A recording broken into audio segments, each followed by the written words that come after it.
So it doesn't get any rarer than this. This is a 1930 Brough Superior, but it's not just any Brough Superior.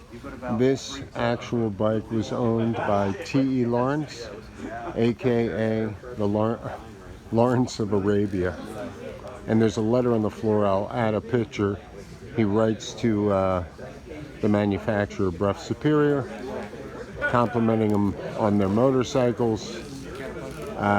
Crazy historical fact is Lawrence of Arabia was actually killed on a Brough Superior after a collision with a guy on a bicycle. That's nuts. So this is possibly the most valuable motorcycle there is. A Brough Superior 1930, formerly owned by Lawrence of Arabia.